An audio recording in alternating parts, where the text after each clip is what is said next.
Hey guys, welcome to the 5th episode of the Statist Podcast. I'm Julian. I'm Cameron. And before we begin today, we'd greatly appreciate it if you guys could thumbs up the video and subscribe to our channel, and we hope you guys enjoy the episode. Alright, so getting into some election 2016 news.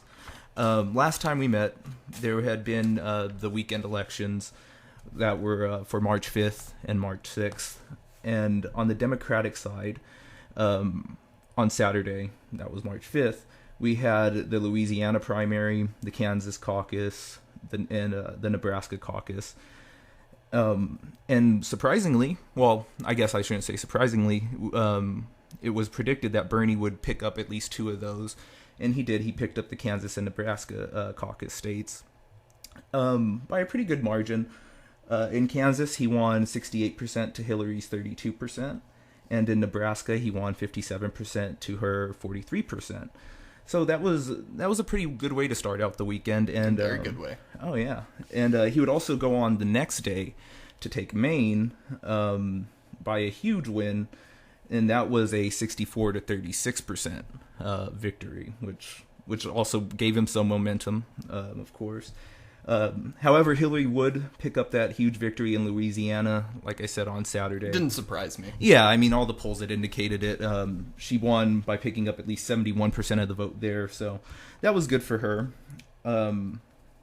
Did you have any of the things for the Republican side of the I did. spectrum? I didn't go too far into details. It's simple. Trump wins Kentucky, Louisiana, Hawaii, Mississippi, Michigan, and Cruz wins Kansas, Maine, and Idaho.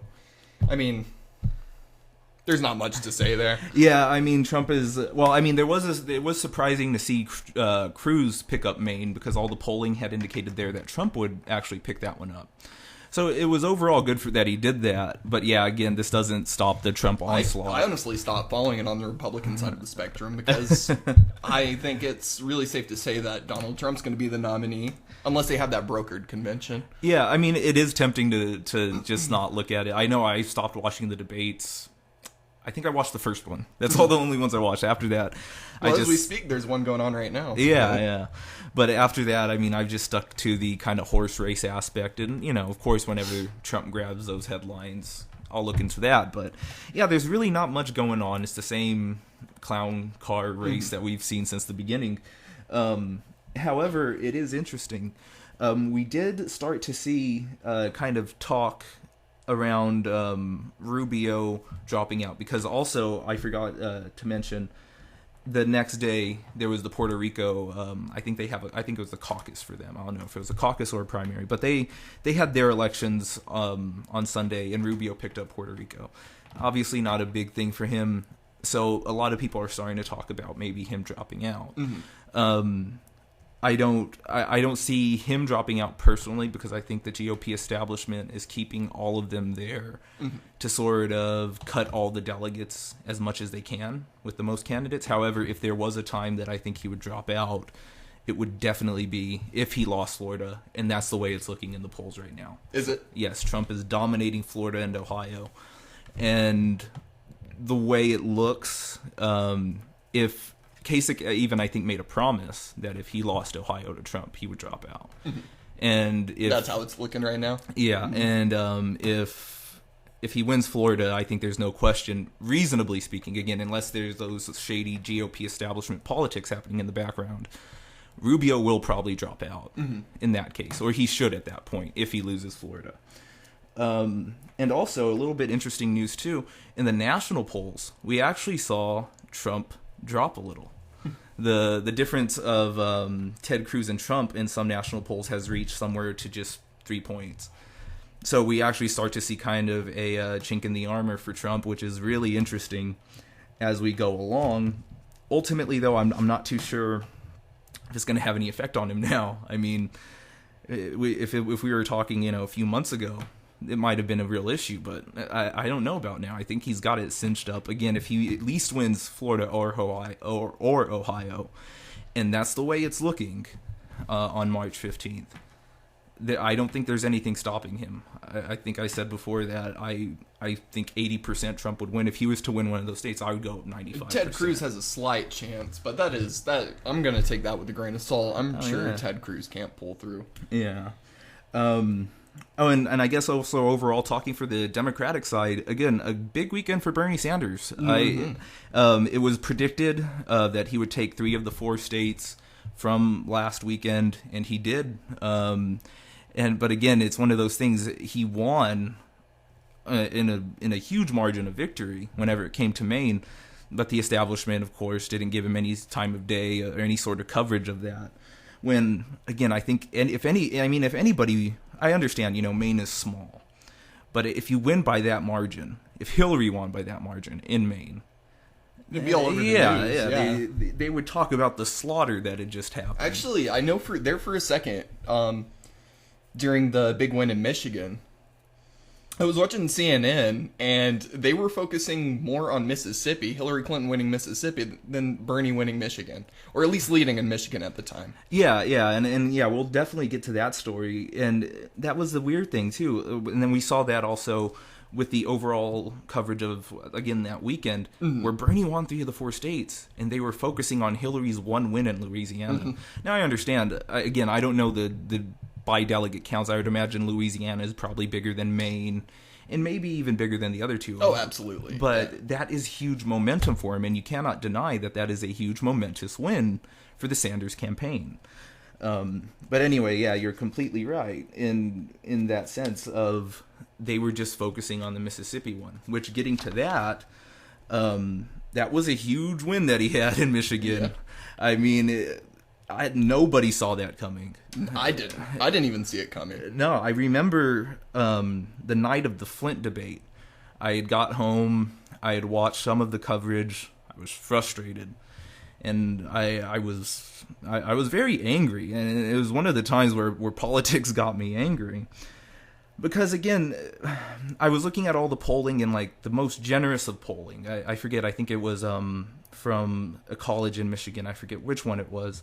But Bernie had sent it out to all the supporters, and he was at least behind by 9. Mm-hmm.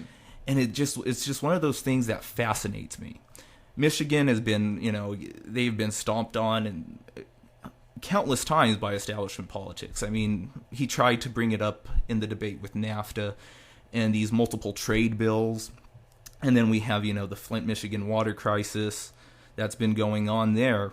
And it frustrated me to see that Democrats would still rather side with the establishment politician. Mm-hmm. And at that point, I was so angry. I was willing just to kind of think that the Democratic voters are pretty much, if I hope I'm not being too insulting, just we're not going to give it to him. Mm-hmm. And this frustrated me a lot. It wasn't to the fault of Bernie Sanders. It was the fault of the voters. And so for the next day to come, and for him to take that upset, I mean, that was, I think I posted it, but it's really true in the sense of I've never been so happy to be wrong about one of those predictions I had made. Mm-hmm. Because, I mean, this was, now a lot of people, of course, are going to come out and say, well, she did win Mississippi, so she took overall delegates at the end of the night. Mm-hmm. But this was a big win for momentum for Bernie Sanders. I feel like this is the tipping point of the election. It's big because, like you said, every poll had him losing by at least 9 points. Yes. Nate Silver, the guy that everybody regards as the numbers king, and he predicts everything. Going into that night, he said that there was a 99-1 chance Hillary was going to win. Yeah, I saw that. And so, and this goes to show what happened that night too. Mm-hmm. We saw the largest voter turnout that we've seen for the demographic of under the age of 40. Mm-hmm. In a very long time, and that's one of the things that we see consistent with this election.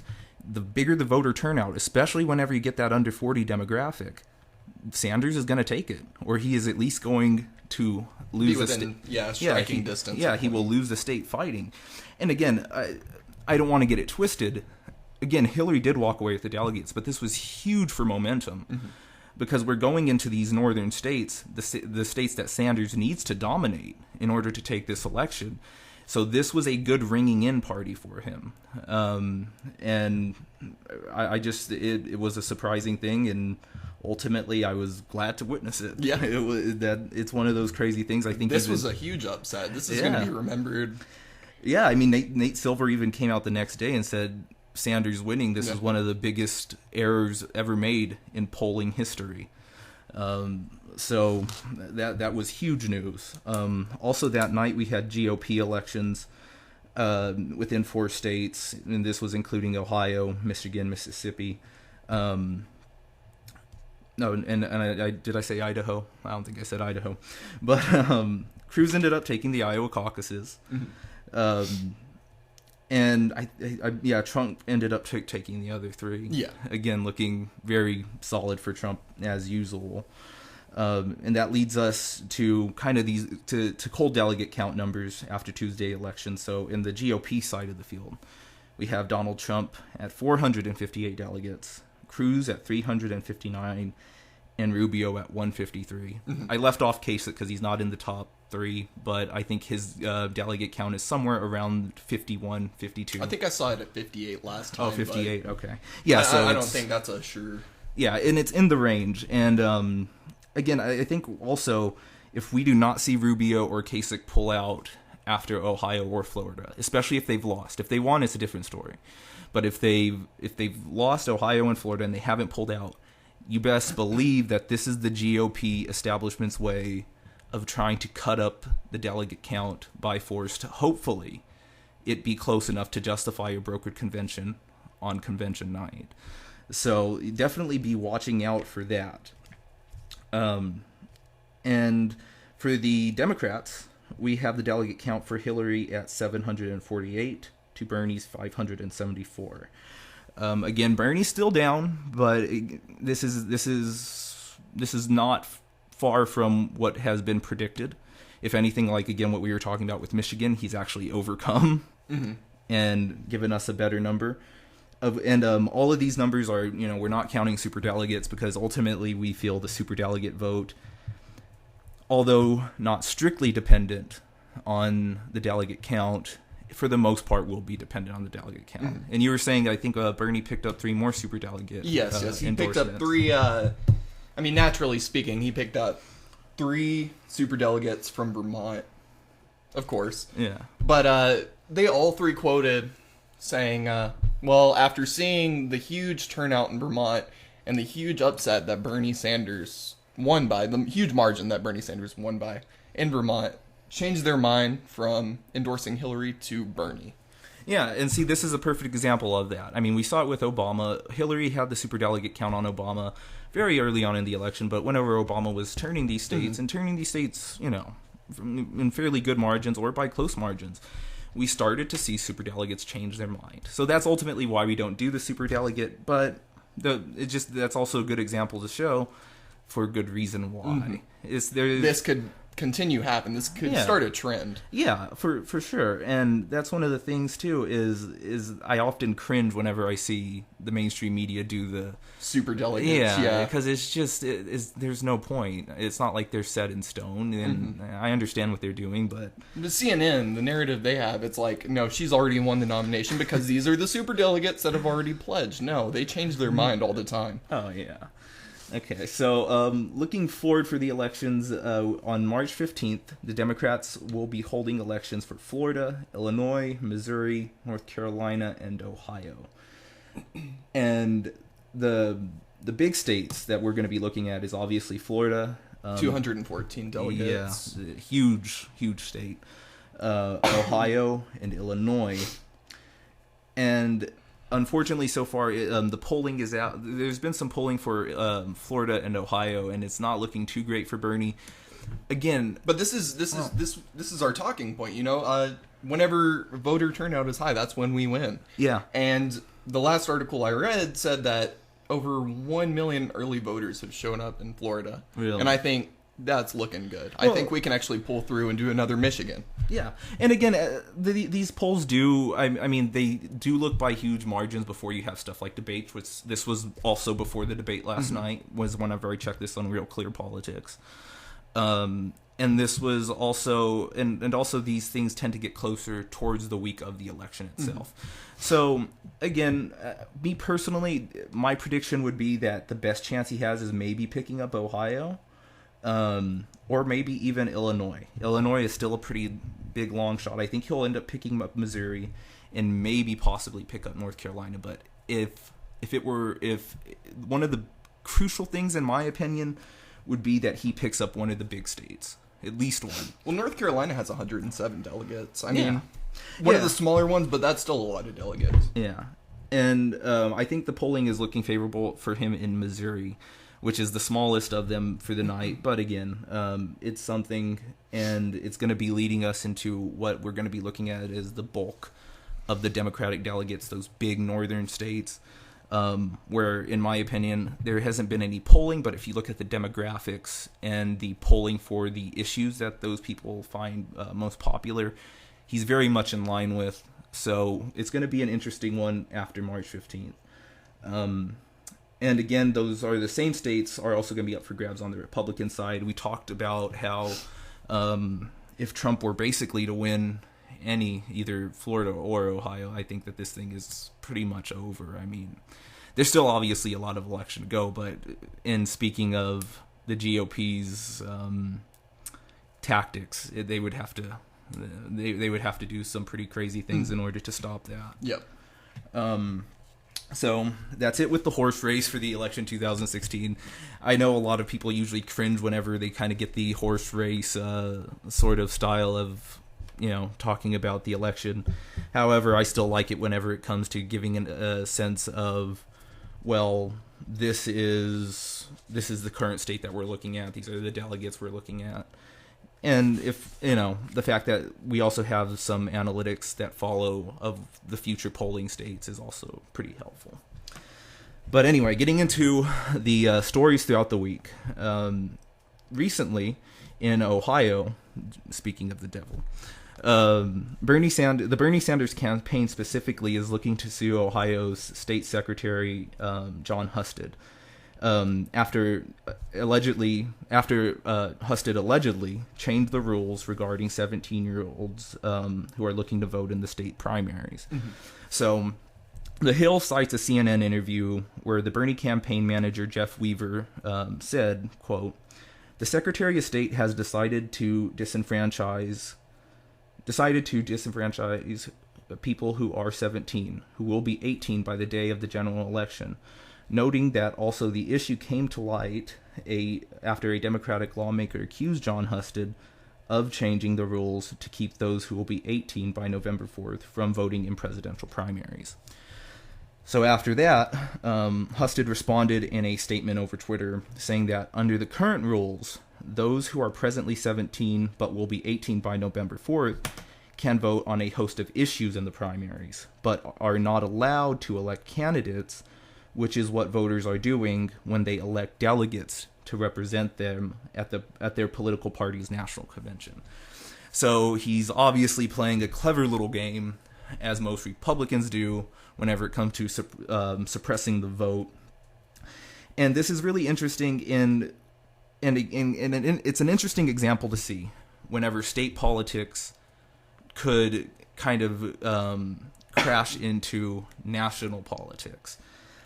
And just for the record, does he hold any sort of merit to this, to his interpretation of the law? Well, I mean, big surprise, no, he doesn't. So I was looking at a various number of sites, and the one that I went to first was fairvote.org. And this is a site dedicated to the advocacy of voting rights. And it states that the law very plainly allows 17-year-olds to vote in the primary and in the elections. And just for some odd reason in Ohio, the Secretary of State is just being an obstructionist. Mm-hmm. Big surprise. And they also go on to note that to get 17-year-olds to vote, it does not require any state legislative action. It's usually up to the political parties because they set up their contests. And so if the political parties were to just even assert the right to association that's granted by the First Amendment, this usually gives them that right for 17-year-olds, again, who will be 18 by the general, to vote in those primaries. Also, I think it also speaks a little bit to note that the Fair Elections Legal Network filed their own lawsuit in Franklin County asking a judge to order Husted to tell election officials to count the 17-year-old vote. So ultimately, again, this is a prime example of how we must fight these politicians who want to restrict the vote. Because through the GOP's efforts to silence a small section of the electorate, or at least a small section of the electorate within Ohio, it has led to affect a part of the national candidate's key demographic. I mean, we were just talking about it in Michigan. The under 40 vote showed up in droves and was able to carry Bernie Sanders to victory. If you want to look at places like Iowa, where he lost by a very close margin, he won the 17 to 29 demographic by 84%. And we could be what I call reasonable cynics here and point out that within that number, 17-year-olds are probably made up very little of that. But silencing any eligible voice at the ballot box is not only wrong in principle. Just let them vote. Yeah, they're eligible. It's not we could all agree that it's wrong in principle.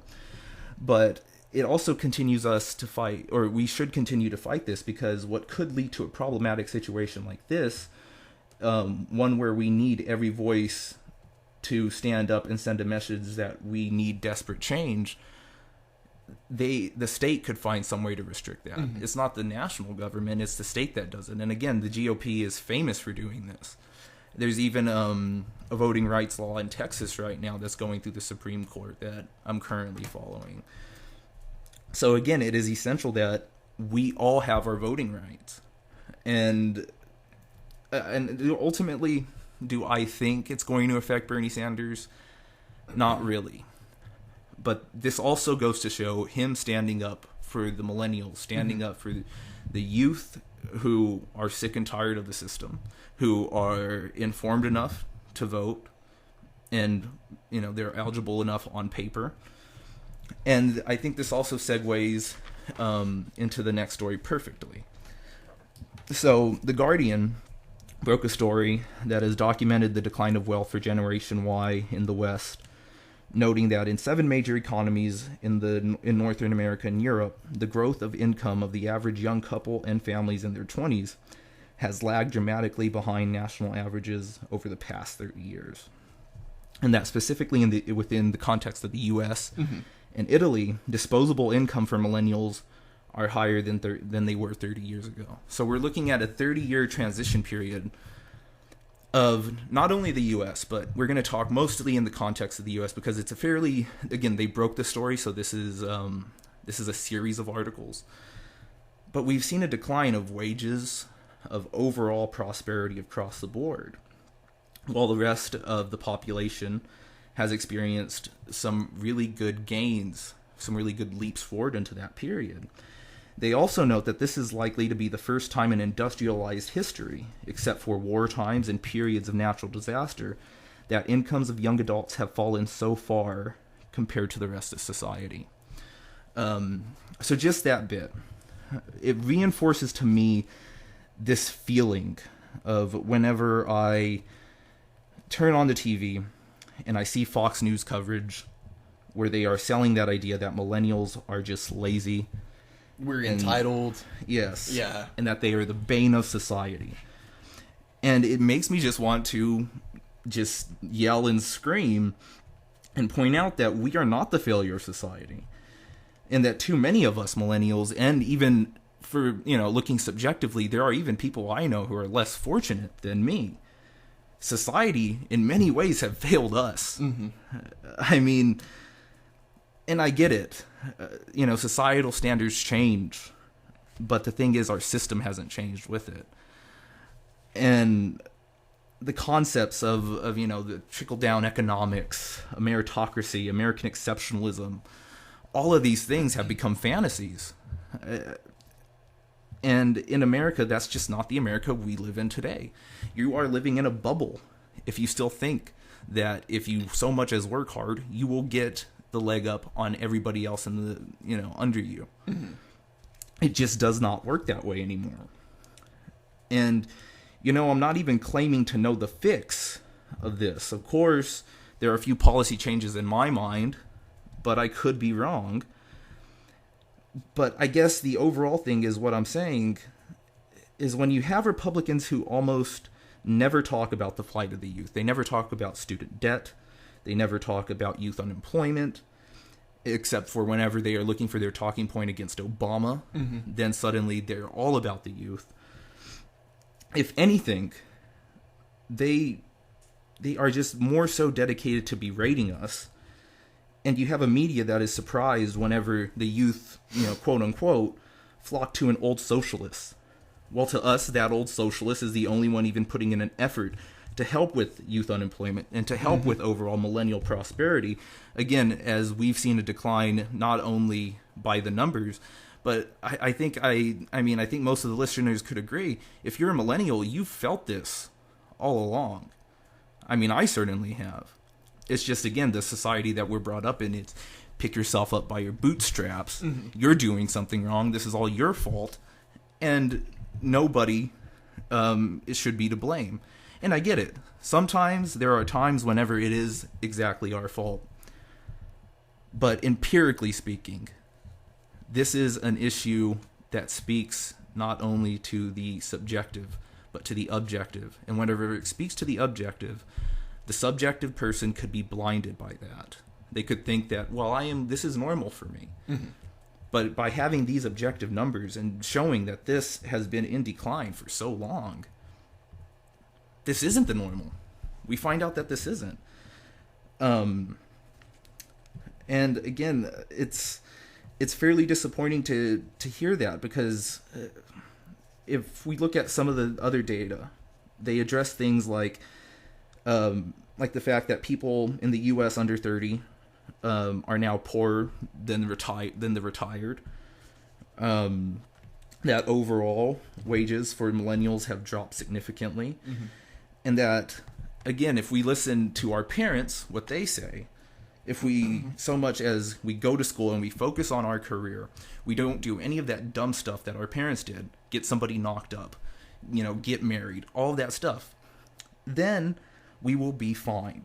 Well, even then, if we are single by the age of 25, then you have to come to the realization that you are worse off than people 20 years ago.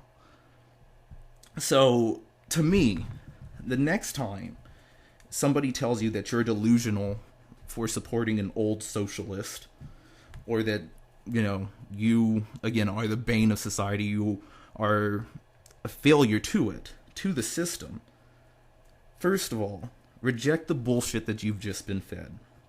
Then stand back and throw that they are delusional. For they are the ones who cannot see the writing on the wall. And if it continues, the only prosperity we will see is whenever they are dead and gone, because at that point we can at least reward ourselves with a living wage for cleaning up their own mess. Again, it's just frustrating. That's very powerful. No, I enjoyed that piece. It's just one of those things, man, because, again, I'm not saying that I've made some... I think all of us have made some bad choices. But it's the environment that we live in that puts too much of that blame on us. We're being too entitled. Yeah. And that's just not the truth. If anything, we're looking for equality. We're looking to be where we were at 20 years ago, whenever the prosperity was built on socialism. And then whenever our parents had that prosperity to live on, and then for some reason after that, whenever they lived off of it and they benefited from it, they wanted to strike it down and go to trickle-down economics. Yeah. So, anyway, I encourage to follow anybody listening to follow that series. It's a good piece, and they break it down depth by depth. They look at many different factors of this. Again, I'm not claiming that I know the fix. I'm not even claiming Bernie Sanders' policies are the fixes here. But I'm saying the one thing that Bernie Sanders has done that nobody in the Republican field and even the Democrats, they'll obviously they're better in this in this issue, is he's constantly talking about this. Last night at the debate, he was talking about youth unemployment among ethnics, and he's constantly talking about these things. So again, you could have the idea of the stance of, well, it's because of the government. Which, again, reading the thing, I didn't get that at all. Because we're also talking about just solid wages. What I will say is it kind of could become the government whenever it comes into disposable incomes, because it often found that we're actually paying off our parents' pensions. Mm-hmm. So again, it's a nuanced argument. Yeah. So I'm pretty sure, even in my mind, I cannot perceive the sort of policy that would have to be enacted. But again, whenever you live in a country where it's dismissal, it doesn't exist. It's the person's problem. Bernie Sanders is a breath of fresh air for at least addressing that something there new, is the issue. But anyway, going on a completely different story, Glenn Greenwald from The Intercept wrote a very troubling article on the Intercept's website regarding a recent drone strike in Somalia that killed 150 people. So he reports the U.S. used drones and manned aircraft yesterday to drop bombs and missiles in Somalia, ending the lives of at least 150 people. As it virtually always does, the Obama administration instantly claimed it instantly claimed the people killed were terrorists and militants, members of Somalian group Al-Shabaab, but provided no evidence to support that assertion. He goes on to note that the U.S. officials actually believed that it was some sort of graduation ceremony, and it was also the beginning of a plot to attack American troops. Which it's kind of comedic the way Glenn Greenwald puts it. He puts, okay, so first these guys are graduating from terrorist college and getting their terrorist degrees, and I just don't buy into that mainstream narrative. You can't tell me 150 of these people that they can't even identify. That's the scary thing too. The government cannot even identify a single one. And there was also some reports that this is outside of a war zone, so there's no sort of way they could have hit anybody that, or at least to their knowledge, somebody that's guilty of being a terrorist. Yeah. And after that, Glenn Greenwald continues to make a case and a plea, citing, of course, the Constitution, citing, of course, international law, citing just the ethical problems of this. And this is a plea that has gone unheard of for so long. Our drone campaign, in every sense, is unconstitutional. Oh yeah, I think I read somewhere it's like 20 innocent civilians are killed per one targeted kill. Yeah, and the thing is this information, it continually gets leaked. Mm-hmm. I mean, the one that you just told me, I don't even know, but that's because I've heard of like 4 different studies done where they prove that they hit civilians more so than they hit the people targeted. And even to that one, it's inconsistent, mm-hmm. which leads to the fact that it's inconsistent means that it kills people that we're not supposed to kill, which makes that case for ethics and just good morals. We do not kill innocent people at wartime. That's also a war crime, mm-hmm. is targeting civilians indiscriminately. And that's what this drone program has done. Back in October, I don't know if you remember, there was a report that stated something of, I think, 90% of people killed in a drone striking campaign in Afghanistan. And on all of those, that 90% were not intended targets. We're talking just people... That's ridiculous. That could have been terrorists, that could have not been, but they were definitely not intended. And if we also look back, there was an attack in December of 2013 where a drone strike in Yemen killed 14 people who were returning from a wedding that the government mistaked for Al-Qaeda militants. God. And I'm not even done there. In a somewhat dated study, because this is going back to around, I think, 2012 to 2013 again, the Columbia Law School's Human Rights Institute did a study documenting that the reports from 72 to 155 civilians were killed in 2011's Pakistan's droning strikes, and 52 of those were unidentified. So again, this is just, by anybody else's standards, we're war criminals, or at least this is absolutely fucked up. It's bad. I mean, by anybody else's, the way I put it, what if China came here and they just droned Alabama? Would that be an act of war? I think all of us would say that was an act of war. But it's interesting how the U.S. does it. And believe it or not, Obama was never always the bad guy on this. Of course, he went in having good intentions. But this, I think, is going to be one of the huge blemishes on his legacy.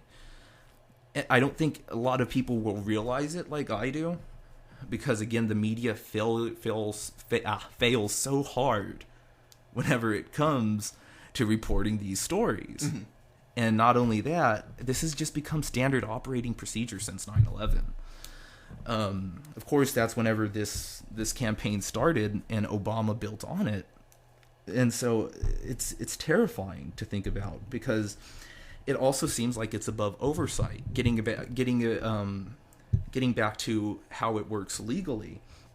At one time, after Obama had abandoned the idea of dismantling all of the CIA drone program altogether, because they sat him down, they told him there was no way you're going to fucking do that. He tried to get more oversight. I think this was around June in 2015. He attempted to join the CIA and the Pentagon, and they would do the drone program together. The CIA and the Pentagon had natural jealousies, basically saying that both, the Pentagon said the CIA didn't have the maturity to do it, to do the drone program, and the CIA said the same about the Pentagon. But Obama tried to join those two together to get more oversight. However, the CIA and the establishment that backs the CIA held him off due to the fact that if the CIA drone program were to join the Pentagon, that means the CIA would be held accountable for the war crimes and the international crimes that they have been committing, because they're the CIA, by a bureaucratic loophole. They are not subject to international war crimes like the Pentagon is. And that is so telling to me. The most powerful man in the free world got stonewalled by a couple of guys in the CIA that we probably don't even know about. Those are the guys in the shadows in that case. And that tells me something huge. If Obama, the leader of the free world, and I get it, Obama's not the harshest man ever. If Obama can't stop it, who can? It's a good question. I mean, I certainly don't think anybody in the field except for Bernie Sanders would stand a chance. And even then, I mean, Bernie Sanders would have to be very ballsy. That'd be a very ballsy move. I think the only person who could get it done, and this is going to sound crazy, is Trump. But no way. He could get it done, but he's not going to. Okay. He's, if anything, he's advocated to do more war crimes. I'm not that stupid, but I'm saying that sort of personality would be needed. To kill people's families. Yeah. That sort of personality, though, would be needed to end a disastrous program like this, because ultimately something has got to give. Ultimately, and it's unfortunate, but I think, like every other sort of foreign policy blunder we've ever had, and every time we've disregarded human rights across the board, this is probably going to come back and bite us in the ass. I'm surprised it hasn't already. But at one point, a terrorist can get a hold of this. or any sort of or any other thing. I mean, these drone strikes we know also create hateful sentiment towards the West. I think, I mean, there's been a few reports out there of people who have viewed the West favorably in the Middle East, and then whenever a drone strike hit their grandma, hit their cousin's They became wedding, radicalized. yeah, and you know, they don't even have to agree with ISIS, but ISIS comes and says, those guys are oppressing you in your own land. We're fighting them. Come fight with us. And again, I mean, I totally disagree with what ISIS is, but that's the point. This is going to be a domino effect. It's just going to keep on going. We're going to eliminate ISIS, and that's going to turn into something else. It's just, I don't know. I don't know how far it's going to go. Yeah, and again, like I said, whenever it hits that boiling point, I think it's really going to come back and bite us in the ass. Yeah, I completely agree. Yeah, and it's just going to be, again, it's just going to be just like 9/11, whenever we helped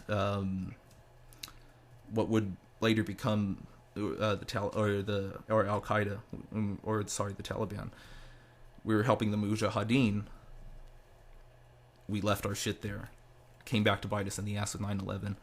This is going to be something that bites us in the ass even harder, and it's going to lead to the perpetual war that moment in history led to.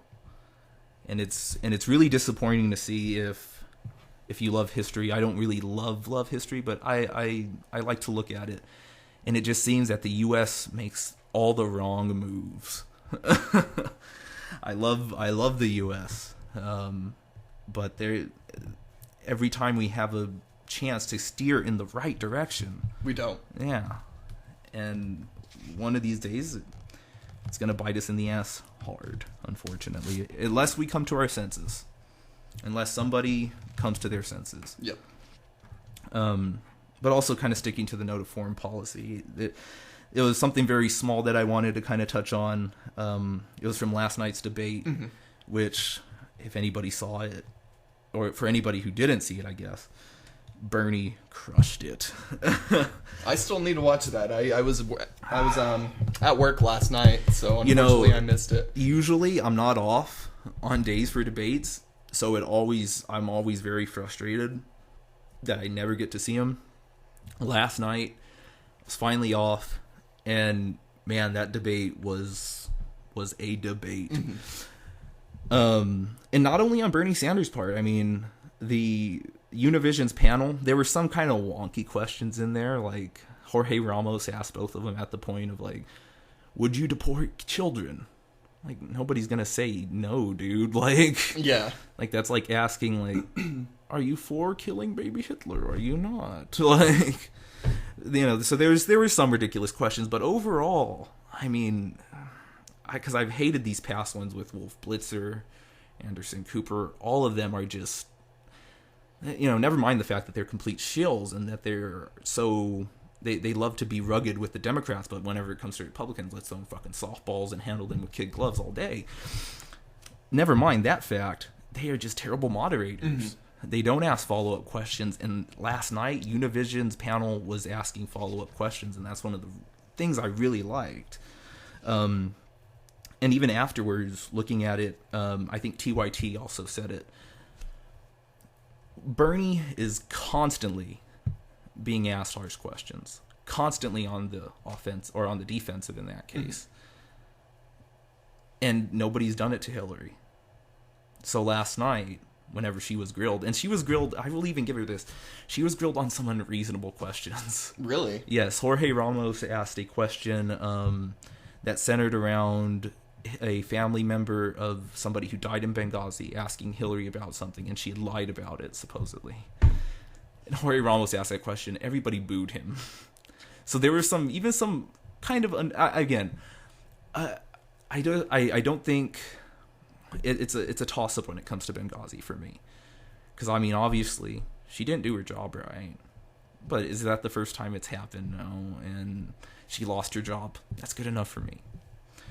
What I think we need to be talking about, though, is what she did to cause Benghazi, and the the policies that we did in Libya that has led to the radicalization of such a huge population there, because we destabilized the region again. But again, Jorge Ramos didn't frame it in that question, so he got booed. He even asked her at one point, if you are indicted, would you drop out of the race? And he was booed for that question as well. I heard about that. She's like, oh, no, it's not going to happen. But... Yeah. She was very angry. I shouldn't say angry. She was agitated by some of the questions, and some of them rightfully so. Good. But again, it's hard for me to feel bad, because, like, again, she's never asked hard questions. No. She's always thrown the softballs. Yeah. And... again, when you compare it to the Republicans, she's, grilled. Mm-hmm. But when you compare it to Bernie Sanders, they're softballs. And that's the thing, man. And so to finally see sort of her, because I've always said it, in the debates, she performs well. She's a great performer, but she doesn't hit the substance that Bernie does. So it's always perception of, well, she spoke like this, so she must have won the debate. Mm-hmm. But you didn't get that. She didn't win in that area. And Bernie bringing it with the policy, and he was even more on the offensive than he is in most debates. He crushed it. But the one thing I wanted to talk about was what's being perceived right now by the media to be one of his points of weakness. Towards the end of the debate, Bernie was asked about a past comment that he made that basically defended Castro and the Sandistas in Nicaragua. And he sort of kind of beat around the bush on the answer. However, his answer reflected around what he disagreed with was the policy of the Reagan administration within Latin America. And that's basically because, at least I know within Nicaragua's case, and we were doing this abroad, what we would do is we would back a rebel regime to overthrow a communist-controlled government. Just, all in Joseph McCarthy's spirit. Afterwards, we give a good word for him up there in heaven.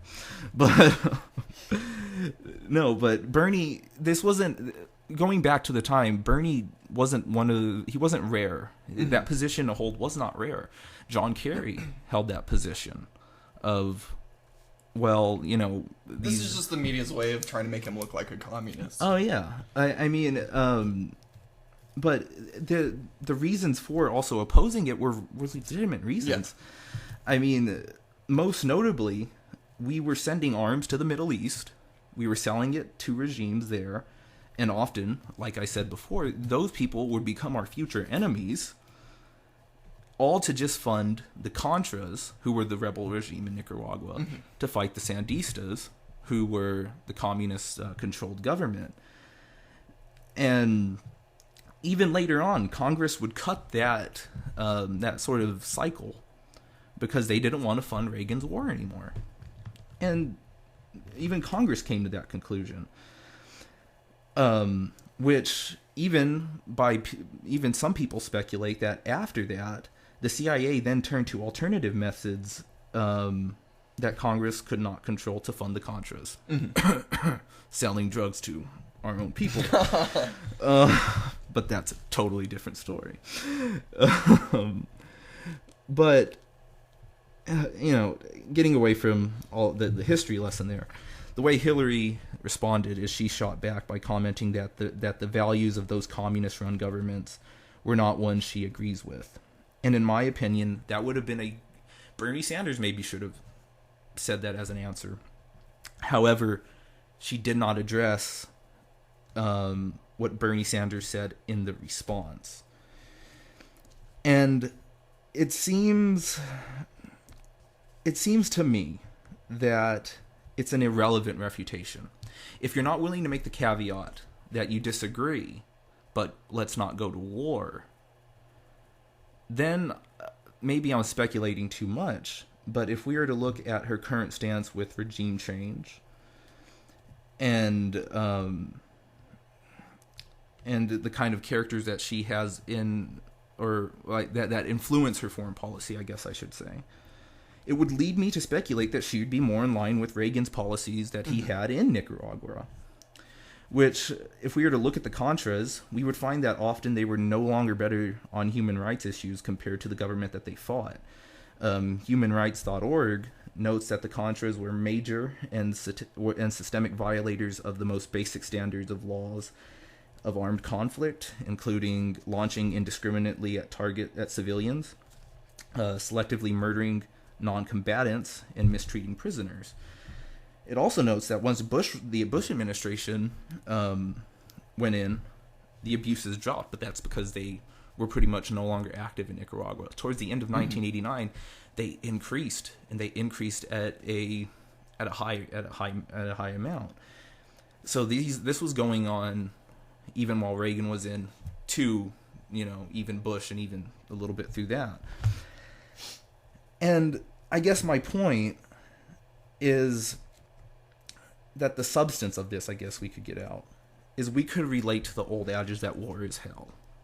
That it's not a black and white issue. Mm-hmm. And especially whenever it comes to the context of the Nicaraguan conflict, there is no black and white. I mean, yeah, the Sandistas were bad government. Yeah. They did their fair amounts of abuse, and so did the Contras. But I think the point that I want to get at is Bernie at the time stood against what was the planning of imperialism in Latin America. He realized that no side could be better, but our government interfered in that conflict when the government of Nicaragua proved to be no sort of direct threat to the U.S., so why did we do it? Because, again, they were just communists. And in turn, that would lead to complicate the conflict itself, which, of course, would also prove to follow us home in a variety of ways, whether that be the taxpayer, mm-hmm.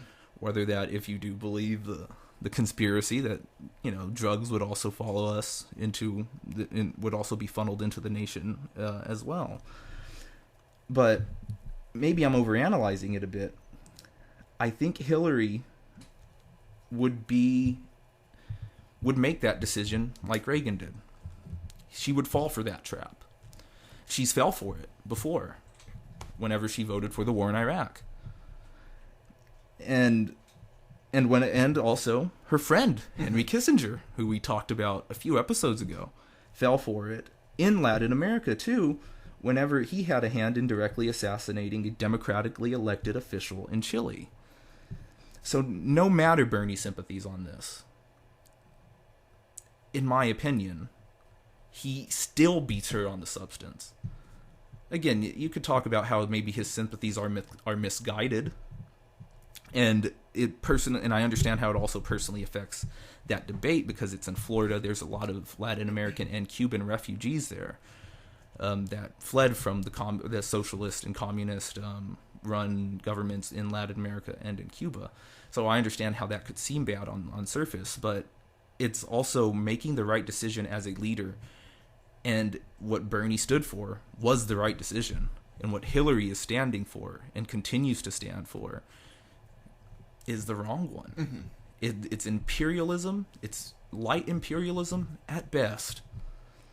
And I just wanted to kind of extrapolate on that a bit, because I know that is going to be one of the points of weakness that the mainstream media is going to focus on of last night's debate. Even though, I mean, he dominated that whole time, man. You really I still gotta watch it, so don't spoil the whole thing. Yeah, no, you really have to see it. It was a great debate. Do you have any stories that you wanted to report on? This is going to be kind of a weird one to follow up everything with, because that got really serious there for a second. But here in Texas, there's a county, Travis County, and they recently just elected a new Republican chairman, and his name is Robert Morrow. And John Oliver really inspired me to just get this out there, because he covered it on Sunday last week tonight. And I just think this guy's a complete nut job. I mean, here's some of his tweets. And keep in mind, these are from the last 24 hours. One day, this is everything he said. I am the facial of the Travis County Republican Party. Bring on the titties. What's a glory hole? Faux shizzle trannies more than anyone else go ape shit on the internet. LBJ killed JFK. Gay rights is simply a joke. You already have freedom. I am for Ted Cruz and boobies. The only thing Rick Perry wore out was the asshole of men that he met on Craigslist. And, I mean, my main point to all of this is just how weird is this election cycle? Oh, man. I mean, we have Donald Trump calling Ted Cruz a pussy. Not Ted Cruz. Marco Rubio saying Trump has a small penis. And Trump saying he has a perfectly fine penis. Yeah. We have all these nut jobs just coming out, and they're perfectly okay. Man, this is one of those times I feel like we need to steal from, like, the drunken peasants and have a troll or not a troll for this one guy. Because, like, part of me is like, yeah, the Republicans are stupid. But damn, this is stupid. Like, this is dumb. It's ridiculous, yeah. No, but there was another, I forget, I think she was a chair on the Board of Education. Mm-hmm. She was elected in Texas. I forget where she is from, and I forget her name.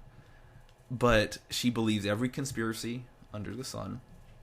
She believes that the Earth, she's a creationist. Okay. So she's also she's, again, Board of Education, thinks the world is 6,000 years old.